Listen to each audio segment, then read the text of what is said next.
Hey everybody, welcome back to another episode of Candid Conversations with your CPA. Today I have Lee Walker with me, owner of the Daily Driver, small business profit accelerator. Lee, I'll give it over to you to introduce yourself and tell us how you got here. Perfect. Thanks, Raymond. So my name's Lee Walker. I represent Daily Driver Consulting, and what I consider myself as a profit accelerator. So what I do is help businesses really get the most out of their business through small, impactful changes and strategies in order to make a lot more money a lot faster without having to spend any extra on marketing. I like that. I like that. Making more money without spending more money on marketing. Believe it or not, it seems like a novel idea, but I think I know where you're coming from.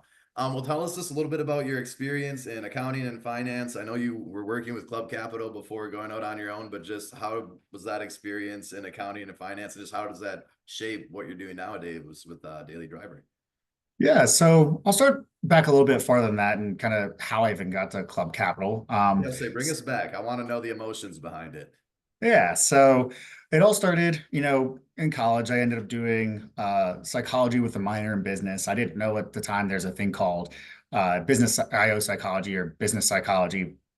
And I did love learning about all kinds of things. And it just kind of happened that all the classes I was taking really just fell into those two major dynamics. Now, in college, I was also active in my fraternity. I had been foundational as a treasurer slash social chair of a snowboarding club. That's one of my favorite things to do aside from hiking, but we didn't have a lot of hiking on the Eastern Shore of Maryland. It's pretty flat. So after graduating, went and worked at Morgan Stanley, kind of fell into that role, working in fixed income trading. Decided I wasn't really interested in doing like financial product route, but there's still a lot of value of running businesses and how a lot of operations work.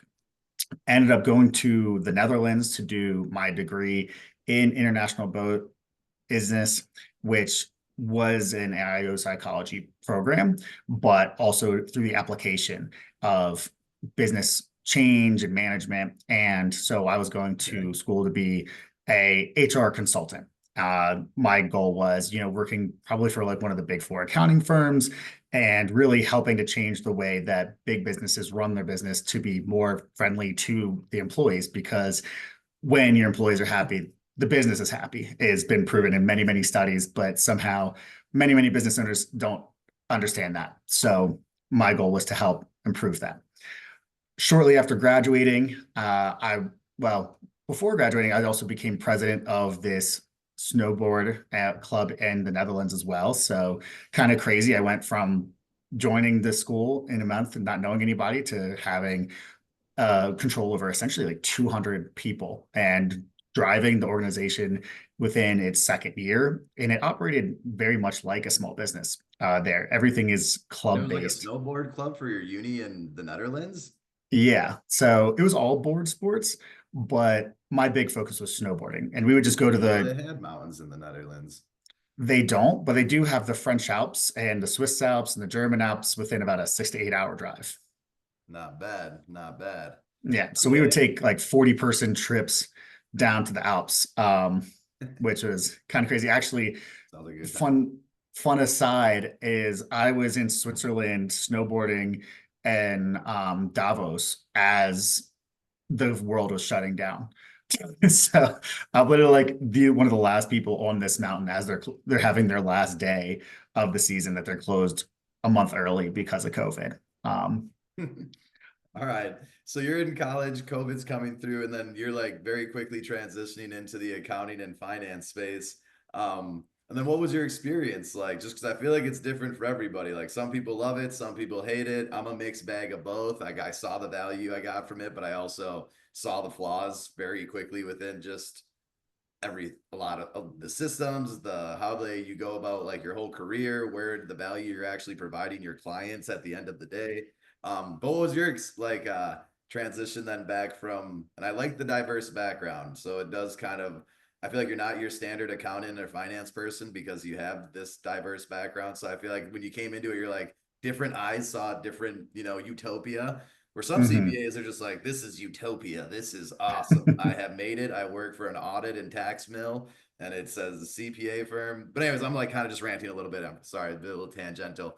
But So you're All going from good. there. How did you transition to Club Capital and what was your experience there?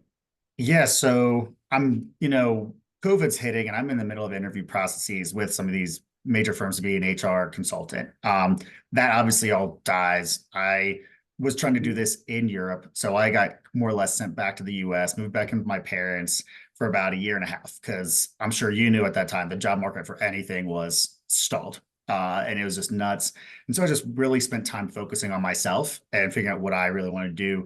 Went into some project management courses, tried some other like small business things. I created this project called Lee's Cool Friends, which is this essentially I interviewed about 60 different business owners and entrepreneurial people that I personally knew and tried to help create a small community around them to help each other and really get their message out there to more people. So one of my friends from middle school I reconnected with, and he's tried to recruit me to this company, and it's called Club Capital. And the first couple times we're talking about it, I was like, I don't really want to get into insurance, anything like not my interest, and I'm not really interested in accounting.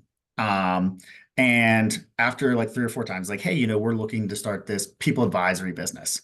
And so we want somebody to build this entire service out, and I think you'd be the right person for it. I was like, okay, great. That's something I can get behind. Um, well, it takes about 2 years before we get into it just because of craziness that happens people wise in the firm. And so I'm instead really learning how to do accounting, especially for insurance agents. And I end up operating up to about 200 clients at one time and really going into much more than just accounting, but also into the business advising aspect. Since we worked with so many people in the same industry, there's a lot more information about like what's their prime vendors, what is their way they operate and think in a way that most accountants don't have the ability to think about because they work with 100 industries, not one industry that's very, Mhm. very honed into. Ah, No. okay, right. So you guys were niche focused into just insurance. How about you? Mm-hmm. I'm a big fan of niching down, obviously. Okay, so Same. and to your point, then you're able to learn a lot quicker because you can start to see patterns amongst Mm-hmm. clients like pretty quickly where you're like, oh yeah, like this is why that's that way. And then because it's the same industry, like you start to see patterns and benchmarks and KPIs and like it just Mm-hmm. happens a lot faster. So okay, so you're figuring out there's this whole other business advisory side of what you guys are doing. Yeah. How's that going then? So we realized that that wasn't even really enough. So we started doing fractional CFO services. So really focusing on the budgeting and forecasting. And I was one of the two people with our CEO that was really building that out and trying it on clients. And so I ended up actually holding the most CFO clients that our company had up until we installed somebody or hired somebody else that managed the whole program, and they ended up having a couple more. But otherwise, I had the most CFO clients um, of anybody. So really got into thinking about the drivers of the business, which is kind of where the inspiration of my business name comes in. It's because it's really considering all the things that drive your business successfully. Um, I also started going to accounting conferences to learn more about how to serve other accounting clients and just get inspiration other than just what we had within our organization to get information. And that really changed the way I think about accounting, because we were big players in our small field, but because we had at the time about 500, 600 clients that we're working with. And I've worked with at this point about 300 different people. And I'm finally building the people advisory, because one thing that I constantly hear, not just in the accounting space, because I heard this at the conferences as well, but among all the small business owners, is nobody wants to work anymore. And I have heard that a few times this year from other CPA firm owners or just other people in the industry. I don't know what they mean by it, but I kind of know what they mean by it. But sorry, so it's funny. Sorry, so you're hearing this. Then what? mhm, I do like the name, by the way, Daily Driver. I'm like, oh, okay, I see that because it is. It's like once you understand the drivers of it, like it's not like you can just snap your fingers and make every business better, but like you at least have mhm, a North Star that you can start driving the business towards. mhm, And once you know what those drivers are, because there's only so many ways to drive money in and drive money out of the business, and the in between is profits. And so, like, once you know what those are, that's very key. Okay, mhm, so go on. So then you're hearing people. It's nobody wants to work. You're like, all right, well, what does that mean? mhm. Yeah. And so, after talking to people, there's a lot of companies that are, I have so many people that want to work for me, but I just don't have space for them right now. And then you have the opposite where companies are trying to hire constantly, but they're not finding good employees. And so with my background, I'm like, well, there's a clear gap. And so I started just asking the business owners I was working with, what are your processes in place for attracting people? Like, oh, well, I do interviews and then and then I hire them. I'm like, okay, but like, let's expand that. Like, are you in the interviews talking about how you have your processes in place? Are you talking about like, yeah, I have a great onboarding system so that in the next 60 days, I know you're going to be successful as long as you do your part. And oh, like we have benefits in place. And oh, like we've thought about where your growth is in this small business and have some paths potentially laid out for you. And you can see where your growth is. And it's like clear expectations. Hey, if you start meeting these goals, you can then in this time frame achieve this result. They're like, I never even thought of that. So that's where my people advisory service came in, was to really build that capability of like, all right, let's give you the tool set so that you can help use that tool set to build the skill set and the mindset of being a great employer, so you have a massive asset of your team and you bridge that gap of nobody wants to work anymore to, wow, I've got so many great people that want to work for me, and we just have to find the time to get them in. How do you, so what do you think are some like low hanging fruit for people who are trying to bridge that gap of nobody wants to work? So it's because I think of it as two problems. To your point, it's like I can't find anybody who wants to work.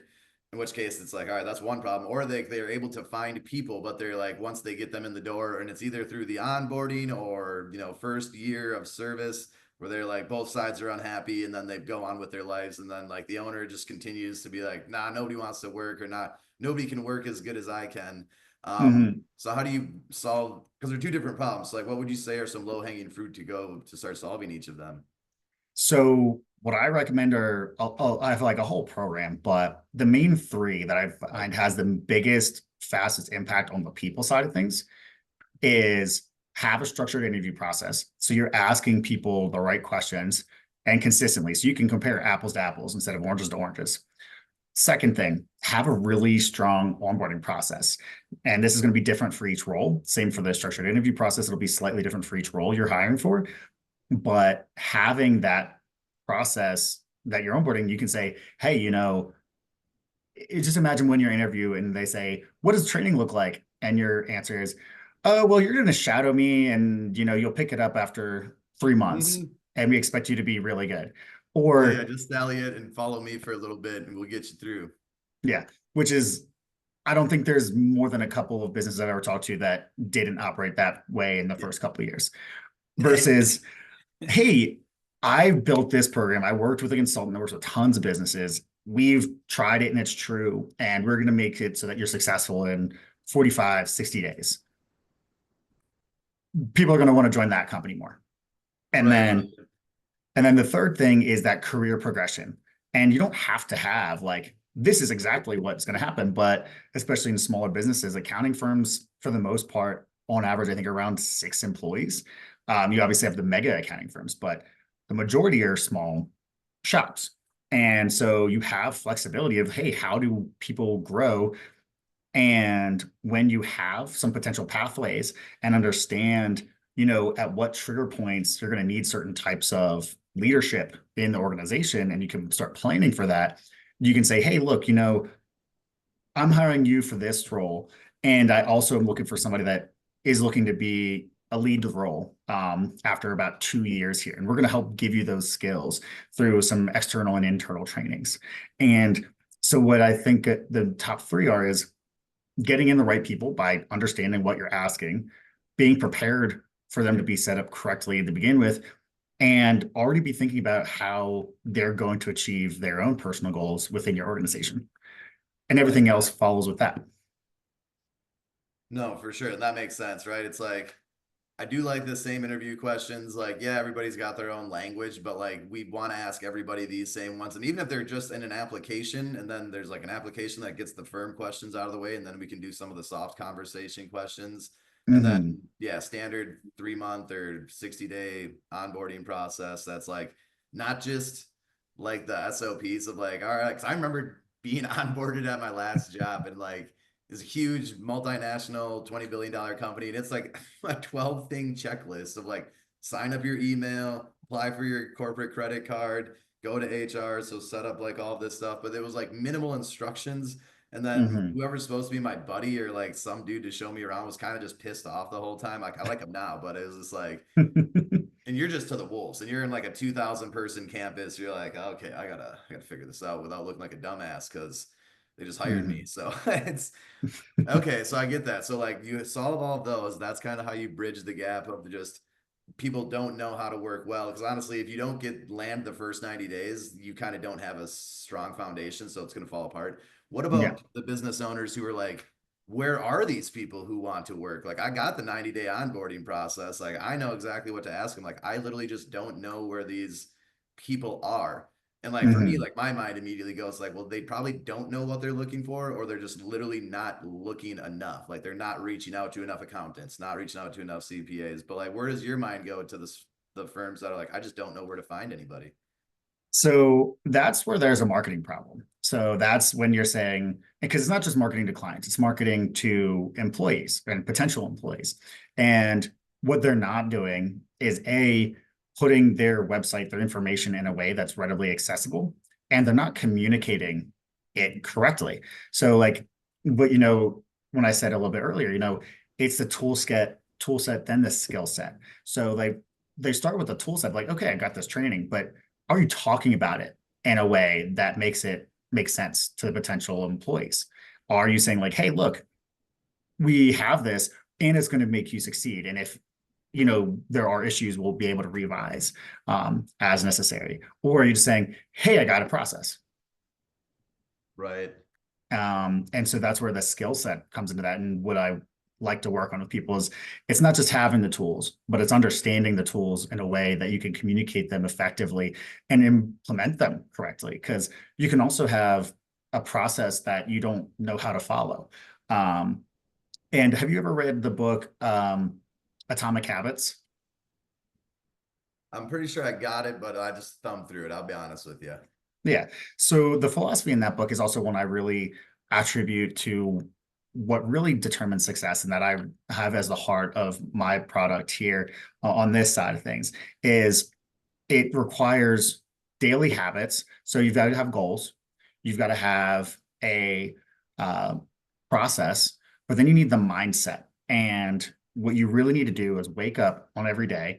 You're a single guy, so you're not waking up thinking, "Hey, I'm going to be a great dad and a great husband today." But a lot of business owners are parents, and they wake up every day subconsciously like, "Hey, I'm going to be a great dad today. I'm going to be a great mom today.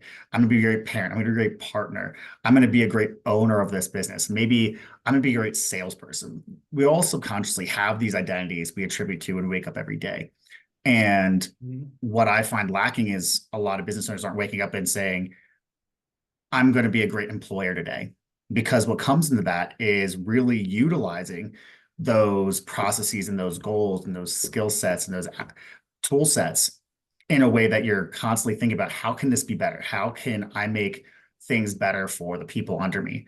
Because, you know, selfishly or not, when you make things better for the people under you, they make things better for you. And that's where a lot of it comes back to. But like that just isn't, there's a gap in that mindset. It is interesting to see it because I do kind of like because it's like they don't understand it's a business. Hmm. Because like, and I came from I don't know, it was like we were in a it was a regional CPA firm, so just in they had offices in a few different states and a few different cities, and like each office kind of had like its very standard hierarchy of the CPA partners. You had your managers, your directors, working towards that partner track, audit, tax, some random few people did bookkeeping, but then they kind of just started calling it client accounting services. But it was just Hmm. very, very standard. But nobody really thought of themselves as business owners. They purely thought of themselves as CPAs. They're Hmm. like, I am a CPA, so I'm here to do taxes. I'm here to do an audit. And as they got older, they would just get a little bit more cocky and be like, yeah, I'm an advisor as well. But they never managed a P&L. They didn't really know how to Hmm. close the books by day 10. do a budget to actual, drive profits in like a business from an actual like how does finance and operations work together to like hit Mhm. not only hit the numbers but like make them better. Um, so like it made sense to me that like because they don't really do business anyways, they just sell compliant tax services and compliance driven audit services. That it's like, well, yeah, it makes sense that you wouldn't really be the best business owner because like you're not really doing anything of value. You're just doing the Mhm. taxes that need to get done. You're doing the audit that the bank is requiring. If the trust me, if the bank didn't require it, the owners and the decision makers wouldn't pay you, auditor. And but outside of that, like, because I'm just kind of like poo-pooing them and being very dramatic, but like, why do you think they struggle to see their employees as like employees to help them build their business instead of just like tools to help them do more tax returns and serve 200 clients at a time? It's wild to me. But like, what do you think is the philosophy behind it? Just because I know you took a, you like that stuff. Yeah, so I think what it boils down to a lot of times is they're too busy running the business to work on the business. It's a common phrase, Hmm. like too busy working in the business to work on the business. And as you said, like they're like, I'm the CPA, I'm the operation, everyone here is my support.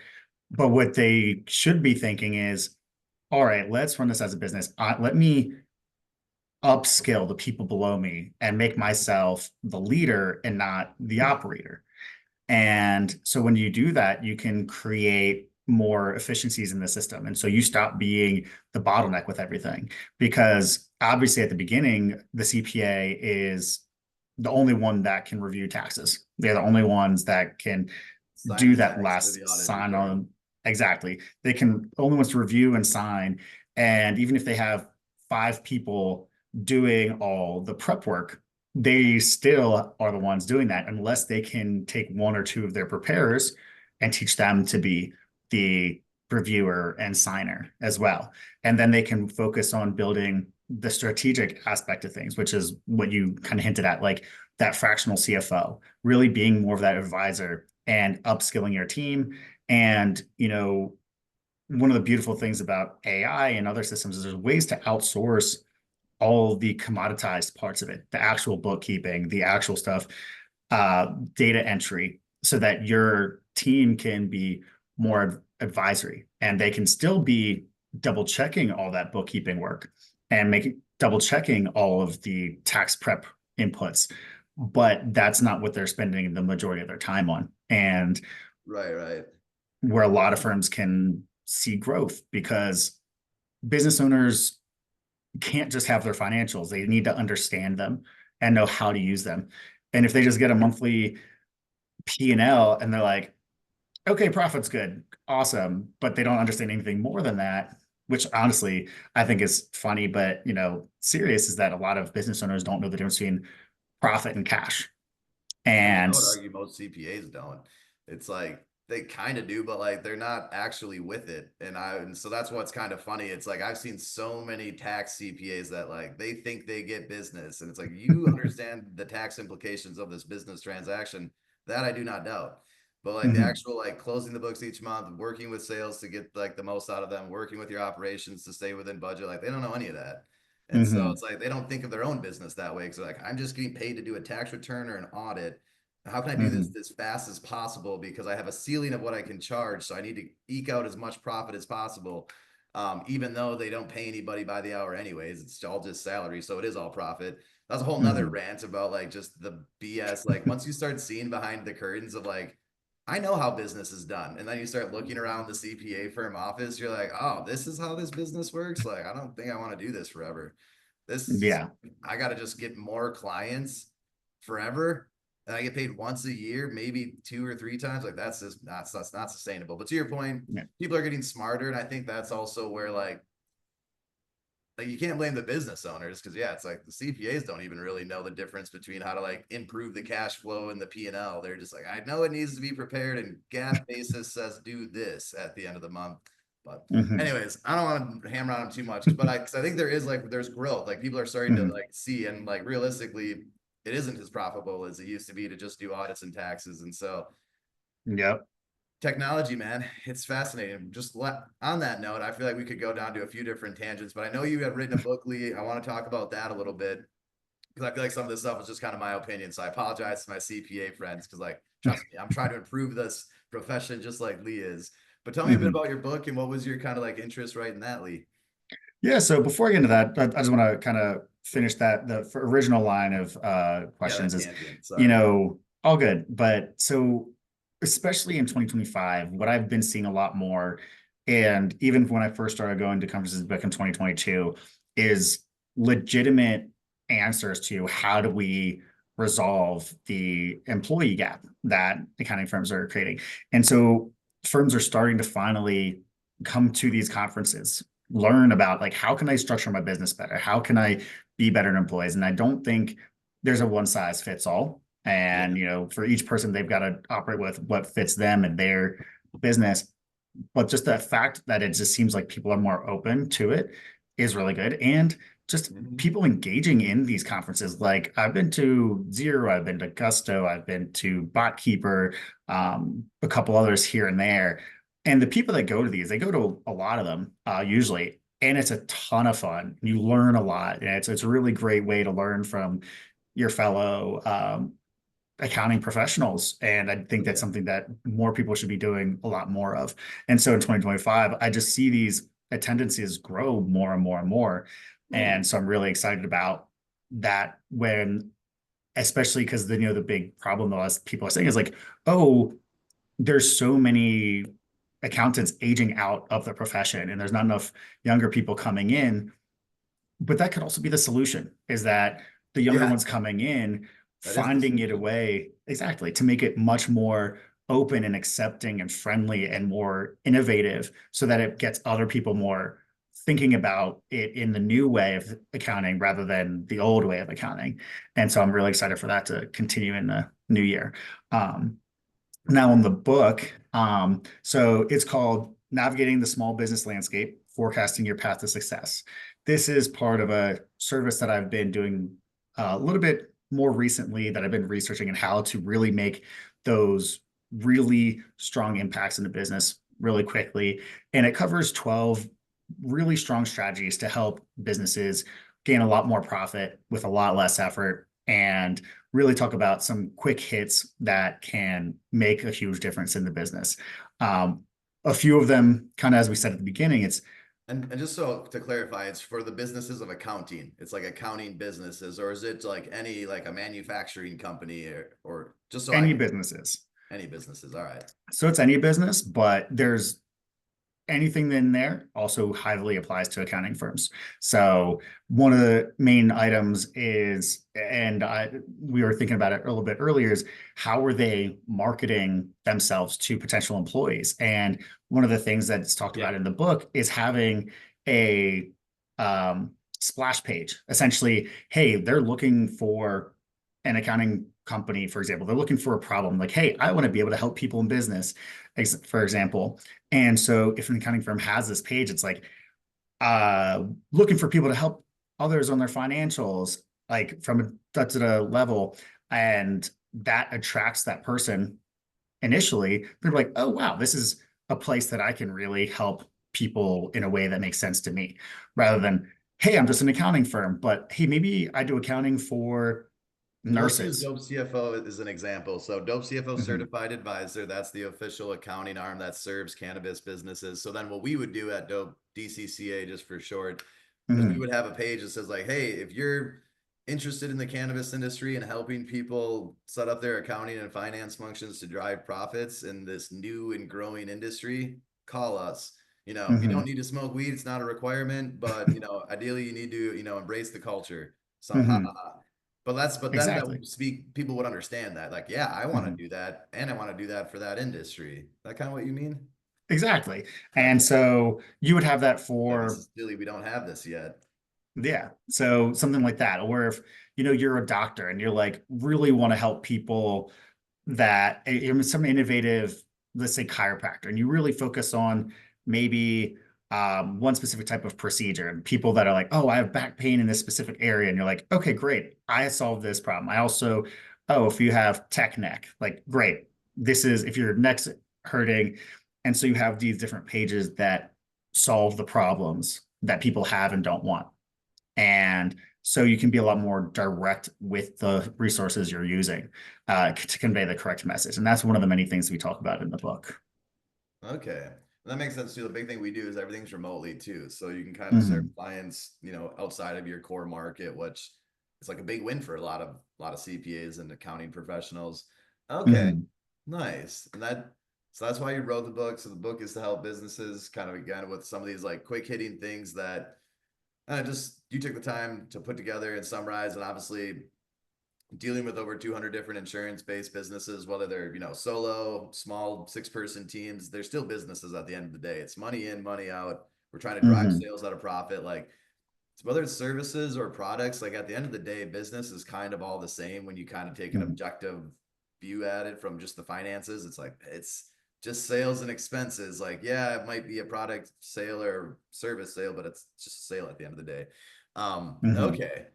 Very cool. Well, then looking forward into 2025, because it is kind of like I think we're always going through a transition, but for sure the accounting profession is one of those unique things. And I think you brought up an interesting point, which is why I'm one of those people that are starting to attend these events now. Hmm. But it's growing. So like that's an interesting thing. So apparently the accounting and CPA profession was kind of stagnant. Yes, there was the big events that people would go to, but not these smaller, more hype, more like niche within a niche events. So Hmm. just where do you see the accounting and finance profession going in 2025? And then how are you excited about contributing to it? Yeah. So the way I see it is the accounting firms are just going to start leveling up. They're going to, start utilizing outsourcing AI to do a lot of the bookkeeping side of things. And they're really going to start really going into the CFO, like what you do at Dope CFO, is doing more of an advisory practice, providing information, doing tax planning, and not just filing taxes, and focusing their offerings to be part of like a monthly subscription. Everything's moving in a subscription basis, like how we can get people paying monthly and then they have access to specific offerings we can do. And one of the main things that a lot of these conferences are like, start adding more value and figure out Right? Like how. shocker. Oh Yeah. wow, how do I get paid more? Fucking add more value. They're like, man, Hmm. how do I get paid more to do another audit? How do I get paid more to do another tax return? It's like you don't. You actually provide Hmm. real value to the business every month. Which Hmm. again, like, and it's not against anybody. Like, if they didn't work on a finance team, like in a business, like they're not gonna know what full stack accounting is. Like, they never had to close the books for their clients they do the audits for. They just do the audits. They never Hmm. had to like do a budget to actual of their clients they do the taxes for. They just do the taxes. And so it's like, Hmm. hey, like there's to your point, they're going to level up. And they either level up by just bringing in outside talent that like took the time to expand their career and work for a finance team. And now we can actually like bring it back to these CPA and accounting firms and sell it as a profession. But because otherwise they've just been relying on stuff they learn on the go. And it's interest like, well, yeah, Hmm. that's why we still do audits and taxes 50, 60 years into this game. And so, but Yep. it is cool because like people like yourself, Lee, like understood that very quickly. And now you're like kind of like leapfrogging them with technology, which I think is like very real. Anybody who Hmm. spent any time at a real CPA firm, the age discrepancy of the partners to the actual people doing the work. And it's not just an age thing because like before the internet, It's a mindset thing. nah, nothing changed that much. But because now things are wildly different than they were before the internet, these like old 50, 60, 70, 80-year-old partners, like they are not, they're doing audits and taxes and signing them. And so it's like, I don't know. That was a bit of a rant, but I got a lot of pent up issues with my like experience there. But like it's technology has allowed firms like Dope CFO Certified Advisor, the Daily Driver to just very quickly connect the dots and then also Hmm. market and advertise a very full solution to these companies that just didn't exist even like 10, 20 10 years years ago. ago. Yeah, Yeah. it's like cloud-based things, like everything's cloud-based. So it's like you don't need your team to be in-house. You don't need your team to be able to visit the office once a month or once a quarter. And then even like COVID, for better or for worse, just accelerated Zoom-based and like online-based communications and meetings. So now everybody's comfortable with it. It's like, Hmm. so I don't know. It's just an interesting thing. But no, loved all the partners. I had some actually really great mentors from my time with CLA and like just kind of love some of those people. But okay, so you're excited to kind of keep growing with the industry. What about just you yourself and the daily driver? Where can people find you and what are your goals for 2025? Yeah. So, and I think that's a good transition because, I'm just one of many people that can help accounting firms make that level up a lot faster, help you bring in those That's where I processes got on the rant. to, yeah. So to bring in those processes because we've done it. And, at Club Capital, I was pretty key to helping us go from, I was employee number 10, and in 3 years got to 50 employees. That's And sweet. That is really cool. yeah, and went from 300 to 900 clients in the time that I was there. And it's because a lot of the efficiencies I built in, I built out our people processes, and I built out all these things that I'm happy to help other accounting firms do in a way that like allows them to get the most out of their resources by not remaking the wheel every time they hire somebody, not remake the wheel every time they try to sell a new service, and have to start from scratch and just have some of those insights to move into that. So in 2025, I'm really looking forward to not just doing my one-on-one coaching, but also get into more workshops and group coaching options where I can still make big impacts, but also bring other business owners together to help them feed off each other. So those are some things coming into the new year to really help people get the most out of what they're doing, and see the goals that they're aiming for. That's awesome. No, I really, really like that. And yeah, kind of just totally agree with you. You have like such an interesting background. And so just like seeing companies scale and go through that process, because as you scale, there's always new problems to solve. And what worked at 10 employees didn't work at 20, what worked at 20 didn't work at 40. So no, you have a really deep background just in kind of like fast growing accounting companies, which is super cool. Alrighty. Thanks again for your time, Lee. I'm gonna have kind of just like your links and everything in the call notes. And but again, just thanks so much for your time and talk to you soon. Be well. Yeah. Thank you so much as well. It's a pleasure talking to you. Have a great rest of your day. You as well.